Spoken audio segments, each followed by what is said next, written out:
नमस्कार everyone, welcome back. You are watching Gnostic. तो आज हम करेंगे क्वेश्चन आंसर करेंगे चैप्टर 4 के। ठीक है, चैप्टर 4 पहले ही कंप्लीट हो गया है पार्ट 1 में, तो ये पार्ट 2 ओवरव्यू देख लेते हैं। प्रीवियस ईयर क्वेश्चन अभी तक कोई नहीं पूछे हैं प्रीलिम्स में बुक के अकॉर्डिंग। ठीक है, प्रैक्टिस क्वेश्चन देखेंगे, मेंस देखेंगे और प्रैक्टिस देखेंगे मेंस का। ठीक है, ज़्यादा बड़ी वीडियो नहीं है, छोटी सी वीडियो है। ठीक है, तो चलते हैं। तो अब देखते हैं प्रैक्टिस क्वेश्चन फॉर प्रीलिम्स। ठीक है, पहला क्वेश्चन है विच of the following is not a UNESCO heritage site. ठीक है, तो इनमें से कौन सी हेरिटेज साइट नहीं है। अजंता क्या है, अजंता केव्स हैं। ठीक है, एलोरा भी देखे थे हमने और एलिफेंटा भी देखे थे। तो बाग केव्स यूनेस्को हेरिटेज साइट नहीं है। ठीक है, तो करेक्ट आंसर क्या हो गया, सी। पूछा है कंसिडर द फॉलोइंग साइट्स, और पूछा है कौन सी इनमें से यूनेस्को हेरिटेज साइट है। ठीक है, तो सन टेम्पल कोणार्क का है क्या, तो सन टेम्पल कोणार्क का है। पत्तादक्कल टेम्पल कर्नाटका का है क्या, तो आपको ये भी मैं देखना पड़ेगा कि ये प्लेस भी सही है कि नहीं है।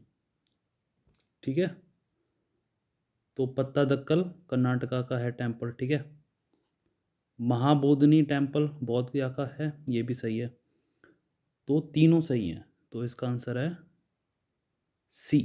ठीक है, अब बोला arrange the following site in the ascending order. Ascending order मतलब बढ़ते हुए क्रम में। ठीक है, बढ़ते हुए क्रम में ऑफ द ईयर। तो अगर पहले 2001 होगा तो फिर बाद में होना चाहिए 2005, फिर 2010, 2015, सो ऑन सो फोर्थ। ठीक है, बढ़ते हुए क्रम में।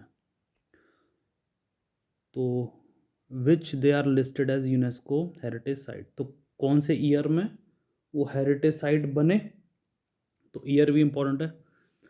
तो नाम हो गया, मॉन्यूमेंट है, ठीक है, प्लेस है उसका नाम, रीजन कहाँ से है, स्टेट और ईयर। तो ये तीन चीज़ आपको ध्यान में रखनी है, और जो करंट में हो ज़्यादातर उसी पे फोकस रखना। ठीक है, तो ताजमहल कब आया था, तो हमने देखा था ताजमहल कब आया था 1983 में। ठीक है, तो पहला तो ताजमहल ईयर हमें चल गया पता। सांची स्तूपा कब आया था, तो सांची स्तूपा आया था 1989 में आया था। ठीक है, सांची स्तूपा। कुतुब मीनार कब आया था, तो कुतुब मीनार आया था 93 में। ठीक है, तो पहले आना चाहिए फर्स्ट, ठीक है, फिर सेकंड और फिर बाद में थर्ड। तो फर्स्ट इसमें आ रहा है और फर्स्ट इसमें आ रहा है, तो फोर्थ को चेक कर लेते हैं पहले। बृहदेश्वरा टेम्पल कौन सी ईयर में आया था, ये आया था 87 में। तो अब क्लियर हो गया आपको। तो 83 ताजमहल, सांची स्तूपा आया था 89, तो 2 के पहले आना चाहिए 4, तो 2 के पहले आ गया 4। ठीक है, तो इसका आंसर क्या है, ए सही है। ठीक है, तो करेक्ट आंसर क्या है इसका, A. Which of the following is not correctly matched. ठीक है, इनमें से कौन सा करेक्टली मैच नहीं है। रॉक शेल्टर ऑफ भीमबेटका, ये हमने पढ़ा है, ये मध्य प्रदेश में बहुत सिंपल है। ठीक है, तो पहला तो हो नहीं सकता। जंतर मंतर राजस्थान, ये भी सही है। अरावतेश्वरा टेम्पल तमिलनाडु में, तो ये भी सही है।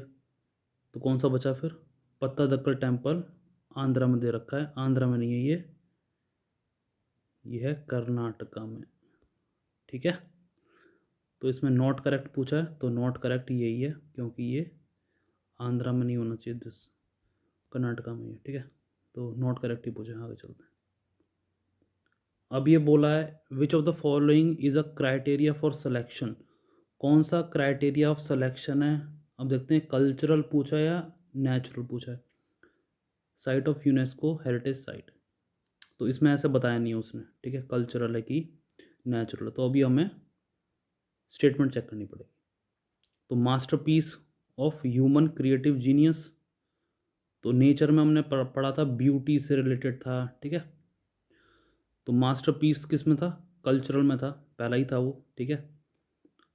तो ये सही है, ये था, क्राइटेरिया है एक।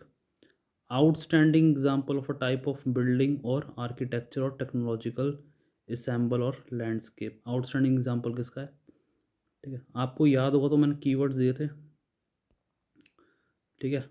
तो कल्चरल साइड क्या थे, मास्टरपीस था, और क्या था, आउटस्टैंडिंग आर्किटेक्चर, ठीक है। ये कीवर्ड दिए थे मैंने आपको।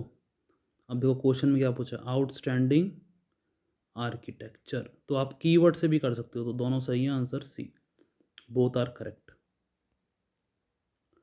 विच of the following is last site till now to be enlisted as UNESCO heritage site, तो देखो अब ये कौन से ईयर में आया है, ये प्रॉबेबली 2018 के बाद या 19 में आया है क्वेश्चन, ठीक है। तो उन्होंने लेटेस्ट पूछा ईयर के अकॉर्डिंग, तो इसमें डायरेक्ट मैं आंसर पे आता हूँ, इसका आंसर है सी, विक्टोरिया गॉथिक, ठीक है, क्योंकि ये सब बात पहले आ चुके हैं, ठीक है। विक्टोरिया गॉथिक आया था 2018 में, आपको याद हो तो, ठीक है, 2018, तो ये क्वेश्चन प्रॉबेबली 2018 के बाद आया होगा या 19 में आया होगा, तो करंट अफेयर से ही पूछा है, ठीक है।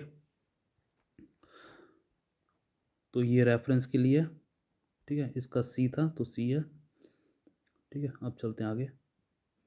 तो अब हम देखेंगे previous year questions of mains examination, ठीक है। तो इसमें डिफ्रेंशिएट करना है कल्चरल और नेचुरल हेरिटेज में, तो 10 पॉइंट है, ठीक है। पहले यूनेस्को की फुल फॉर्म लिख देना, ठीक है, यूनेस्को की क्या फुल फॉर्म है, ठीक है। उसके बाद थोड़ा इलेबोरेट कर देना, ठीक है, डिफरेंस लिख देना, ठीक है। कीवर्ड्स आपको याद हो तो कीवर्ड्स, ठीक है, डिफरेंस लिख दिया आपने। अब ये 10 मार्क्स का है, 15 का, 20 जो भी है। उसके बाद नेचुरल के भी लिख देना, कीवर्ड्स को इलेबोरेट कर देना, फिर एडवांटेज क्या क्या होते हैं, ठीक है, दोनों को कंबाइन करके लास्ट में कंक्लूड करके, ठीक है। तो ये अब देखते हैं प्रैक्टिस क्वेश्चन, देखते हैं मेंस के, एक ही क्वेश्चन पूछा अभी तक, ठीक है। तो what are the criteria for the selection of site as a UNESCO heritage site, तो आपको समझ में आ गया, क्राइटेरिया बहुत इंपॉर्टेंट है, 10 हैं, कीवर्ड्स हैं, आप कीवर्ड्स देख लो, ठीक है। तो चलते हैं आगे। What are the benefits, what are the benefits that accrue to a site after its selection as a UNESCO, तो बेनिफिट्स क्या मिलते हैं, तो वो लिख देना है, ठीक है। छोटा सा था उसमें क्या क्या बेनिफिट होते हैं, इकोनॉमिकल बेनिफिट होता है, टूरिज्म होता है, फंडिंग मिलती है, ठीक है, फंड प्रोवाइड होता है for the maintenance, training of staff etcetera, ठीक है। तो ये सब है। तो अब इसके साथ ना सेक्शन ही कंप्लीट हो गया है, दैट इज़ विजुअल आर्ट्स, तो विजुअल आर्ट्स हो गए कंप्लीट, अब करेंगे परफॉर्मिंग आर्ट, ठीक है। तो परफॉर्मिंग आर्ट देखेंगे नेक्स्ट वीडियो में, जो कि सेक्शन बी है, ठीक है। तो नेक्स्ट वीडियो में अपना चैप्टर 5 इंडियन म्यूज़िक देखेंगे, ठीक है। तो अब मिलते हैं आपसे नेक्स्ट वीडियो में।